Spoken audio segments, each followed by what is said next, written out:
Donc, il faut d'abord montrer que la droite D est perpendiculaire à la droite AG. Donc, si on utilise les deux équations réduites de ces deux de droite, donc on va prendre les pentes, c'est-à-dire on va prendre leurs pentes. Donc, la pente de la droite D, il est là, donc il est caché, x, c'est-à-dire c'est 1x, donc le x est multiplié par 1 par la suite, sa pente c'est 1. Le x ici, il est multiplié par 1 moins 1, il est caché, donc sa pente c'est moins 1. C'est-à-dire les deux pentes de ces deux droites sont 1 et moins 1. Si vous faites le produit de ces deux pentes, donc 1 fois moins 1, ça va vous donner moins 1. Et par la suite, d'après la propriété, ces deux droites sont perpendiculaires. C'est-à-dire D et AG sont perpendiculaires. Maintenant, on va montrer que la droite D passe par le milieu des segments AG. Rappelons qu'on a déjà déterminé les coordonnées du milieu du point AG dans la question 3, regardez, c'est le point N a pour coordonnées moins 5, 0. Donc, on va démontrer que ce point-là appartient à la droite D. Donc, comment? Puisqu'on a l'équation réduite de la droite D, donc on va remplacer x par l'abscisse du point N. Donc, c'est ça ce qu'on a ici. Xn plus 5. Donc, je vais calculer cette somme. Donc, Xn, comme je vous ai dit, c'est moins 5. Plus 5, c'est 0. Et le 0, regardez, le 0, c'est l'ordonnée du point N. Et par la suite, le point N appartient à la droite D. Donc, d'après ces deux résultats, D et AG sont perpendiculaires et le point N appartient à la droite D, c'est-à-dire la droite D passe par le milieu du segment AG et qui lui est perpendiculaire. Donc, par la suite, la droite D est bien la médiatrice du segment AG. Donc, pour la question petit b, donc regardez, pour la question petit b, on va déterminer l'équation réduite de la droite T qui représente l'image de la droite AG par la translation du vecteur GB. Vous savez, puisque la droite T est l'image de la droite AG par cette translation, ça signifie que les deux droites T et AG sont perpendiculaires. Et puisque les deux droites sont perpendiculaires, donc elles ont la même pente. Ça y est? Et on a déjà déterminé la pente de AG.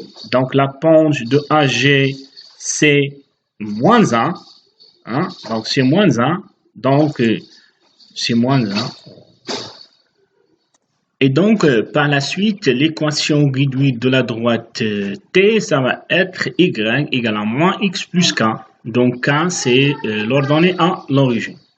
Maintenant, on va calculer le nombre K, c'est-à-dire l'ordonnée à l'origine de la droite T. Donc, ici, il faut avoir un point. Donc, peut-être, vous allez poser la question, quel est ce point-là? Donc, revenons à cette donnée-là. On a dit que la droite T est l'image de la droite AG par la translation du vecteur GB, prenant le vecteur de la translation. Donc, puisqu'on a ici le vecteur GB, donc le point B, regardez, le point B, c'est l'image du point G par cette translation. Hein? G, le point B, et l'image du point G par cette translation. Et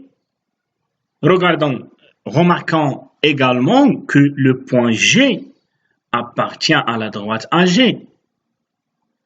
Regardez. Et par la suite, tous les points qui appartiennent à la droite G, leur image par cette translation appartiennent également à la droite T. On va prendre juste le point G. Donc le point G, son image, c'est le point B. Et par la suite, le point B appartient à la droite T. Et le point B, c'est le point qu'on va prendre pour déterminer le nombre K, c'est-à-dire l'ordonnée à l'origine. Donc, puisque le B a pour coordonnées 5 moins 1 appartient à la droite T, donc ces coordonnées vérifient cette égalité, c'est-à-dire je peux remplacer Y par moins 1 et 5 par x par 5, donc on aura moins 1 égale à moins 5 plus k. Comme je vous ai dit, gardez le k dans le deuxième membre, juste pour faciliter les calculs, parce que si on déplace le k dans le premier membre, on va avoir un moins 1 et après on va faire des simplifications. De préférence, si vous gardez le k, donc dans le deuxième membre, c'est-à-dire vous allez trouver, ou bien les calculs seront plus faciles.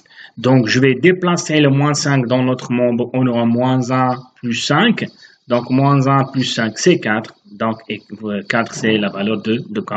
Et par conséquence, l'équation réduite de la droite y et de la droite t, c'est y égale à moins x plus 4. Ça, c'est la correction du premier exercice. Donc, si on passe au deuxième exercice, dans cet exercice, on a 4 questions. Et dans la première question, on va résoudre un système de deux équations du premier degré à deux inconnus en utilisant la méthode de la substitution. Donc, regardez le système, c'est 4x moins 3y égale à 1, 5x plus y égale à 2. Donc, puisque la méthode de la substitution consiste à déterminer soit y ou bien x en fonction de l'autre, donc je vais prendre l'égalité ou bien l'équation la plus simple. Donc, l'équation la plus simple, c'est la deuxième. Regardez, 5x plus y égale à 2. Et je vais déterminer y en fonction de x pour ne pas avoir des fractions. Donc voilà, 5x plus y égale à 2, c'est-à-dire y égale à 2 moins 5x, on a déplacé le 5x dans notre membre. C'est-à-dire y n'est autre que 2 moins 5x. Et dans la deuxième étape, on va remplacer y dans la première équation. Donc on aura 5x moins 3 facteur de 2 moins 5x qui est égal à 1. Donc on va simplifier cette expression. Donc 4x moins 3, c'est 2 fois 3. Moins 3 fois moins 5x, c'est plus 15x est égal à 1. Donc 4x plus 15x, c'est 19x. On va déplacer le moins 6 dans notre membre. On a 1 plus 6 qui est égal à 7. Et par la suite, x, c'est 7 sur 19. Et ça, c'est la valeur de x.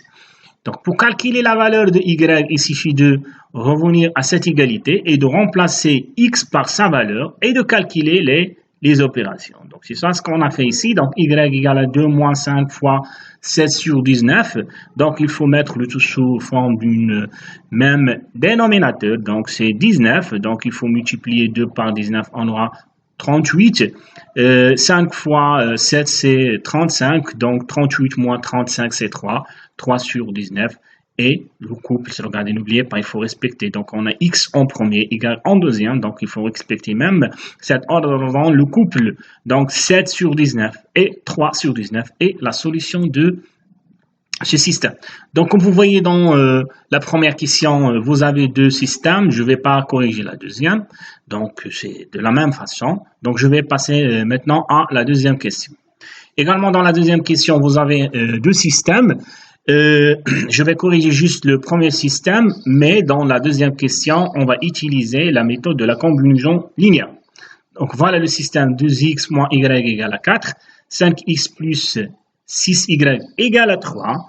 Donc, la méthode de la combinaison linéaire consiste à créer le même coefficient, soit pour le x ou bien pour le y. Regardez ici, j'ai choisi les coefficients de x.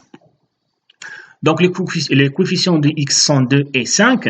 Donc, je vais prendre le 2 et je vais multiplier les deux membres de la deuxième égalité par 2.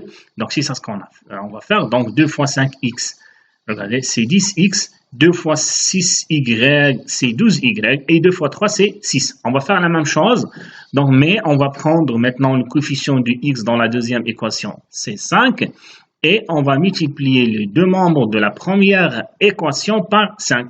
Donc, 5 fois 2x, c'est 10x. 5 fois moins y, c'est moins 5y. Et 5 fois 4, c'est 20. Regardez, comme vous voyez ici, ces deux parties notées par la couleur rouge, Regardez, on a créé 10 et 10, c'est-à-dire le même coefficient pour l'inconnu x. L'étape suivante, c'est de soustraire les membres de ces deux égalités membre à membre, c'est-à-dire ça moins ça égale ça moins ça, c'est-à-dire 10x moins 5y moins entre parenthèses 10x plus 2y est égal à 20 moins 6. On va simplifier ceci. Donc 10x moins 5y moins, donc il faut ici changer ici parce que ici les parenthèses sont précédées par un moins. Donc on aura moins 10x moins 12y qui est égal à 14 parce que 20 moins 6 c'est 14. Regardez ici, on va éliminer l'inconnu x, et c'est ça le but de cette méthode-là, c'est de éliminer l'un des connus. Donc c'est la raison pour laquelle on a créé le même coefficient pour l'inconnu x. Donc on aura, ça c'est 0, 10x moins 10x c'est 0. Donc il nous reste moins 5y plus, plutôt moins 12y qui nous donne moins 17y est égal à 14. Et par la suite y c'est 14 sur moins 17 ou bien moins 14 sur 17. Vous pouvez déplacer le moins ici. Donc on a calculé la valeur de y. Donc pour calculer la valeur de x, vous prenez soit la première équation ou bien la deuxième équation, puisque vous avez le choix. Comme toujours, choisissez le bon choix, c'est-à-dire le meilleur choix, c'est-à-dire le plus simple.